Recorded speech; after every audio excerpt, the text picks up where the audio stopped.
Saudara-saudariku yang terkasih, Pace Ebene. Pada hari ini kita mendengarkan dan merenungkan Injil Lukas pasal 13 ayat 1 sampai dengan 9. Sekali peristiwa, datanglah beberapa orang kepada Yesus dan membawa kabar tentang orang-orang Galilea yang dibunuh Pilatus, dengan darahnya dicampurkan dengan darah kurban yang mereka persembahkan. Maka berkata Yesus kepada mereka, "Sangkamu orang-orang Galilea itu lebih besar dosanya daripada dosa semua orang Galilea yang lain, karena mereka mengalami nasib demikian? Tidak, kataku kepadamu, tetapi jikalau kamu tidak bertobat, kamu semua pun akan binasa dengan cara demikian. Atau sangkamu ke-18 orang yang mati ditimpa menara dekat Siloam lebih besar kesalahannya daripada semua orang lain yang diam di Yerusalem? Tidak, kataku kepadamu. Tetapi jikalau kamu tidak bertobat, kamu semua pun akan binasa dengan cara demikian." Kemudian Yesus mengatakan perumpamaan ini. Ada seorang mempunyai sebatang pohon ara yang tumbuh di kebun anggurnya. Ia datang mencari buah pada pohon itu, tetapi tidak menemukannya. Maka berkatalah ia kepada pengurus kebun anggur itu, "Sudah 3 tahun aku datang mencari buah pada pohon ara ini, namun tidak pernah menemukannya. Sebab itu tebanglah pohon ini. Untuk apa pohon ini hidup di tanah ini dengan percuma?"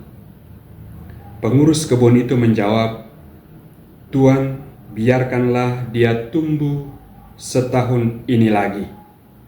Aku akan mencangkul tanah sekelilingnya dan memberi pupuk kepadanya.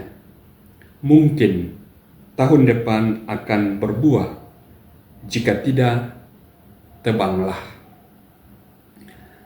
Nah, saudara-saudariku yang terkasih, Injil ini memberikan pesan kepada kita bahwa ada kesempatan untuk kita bertobat.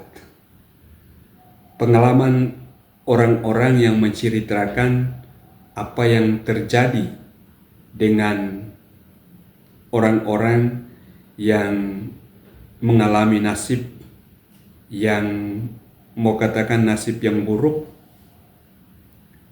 Yesus kemudian menggunakan kesempatan itu untuk mewartakan tentang pertobatan. Yesus mengatakan bahwa keadaan yang sama akan kamu alami kalau kamu tidak bertobat. Jadi itu adalah kesempatan dengan nasib buruk karena dosa yang dialami oleh seseorang.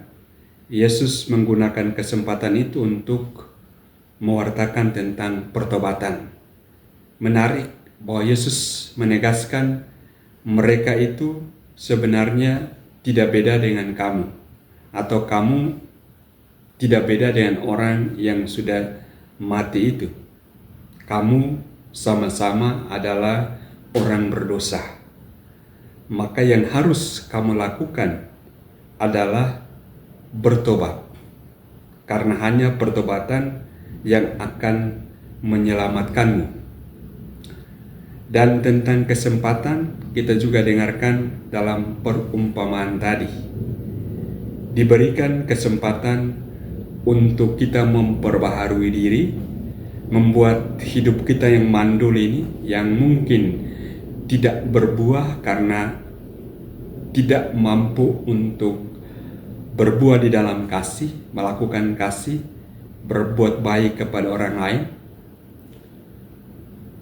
Kita diberi kesempatan untuk memperbaharui diri, memperbaiki diri, sehingga kita boleh kemudian berbuah di dalam kehidupan kita. Tadi kita dengarkan dalam Injil ini, pohon yang tidak berbuah ini diberikan kesempatan lagi. Nah, kita setiap kali diberikan kesempatan untuk berbuah kembali. Dan di dalam tradisi kita, kehidupan menggereja kita, bulan atau masa Prapaskah ini adalah masa di mana kita kembali harusnya memberikan pupuk, memberikan vitamin untuk diri dan hidup kita, supaya kita kembali berbuah di dalam kehidupan kita. Kita bersyukur bahwa ada masa-masa tertentu seperti ini, masa Prapaskah ini, di mana kita diharapkan lebih fokus untuk melihat hidup kita, diri kita, mengeluarkan segala hal yang menghalangi pertumbuhan kita, memberikan pupuk, memberikan vitamin, menutrisi diri kita, sehingga kita boleh kemudian mampu untuk hidup dengan benar, mampu untuk berbuah di dalam kehidupan kita.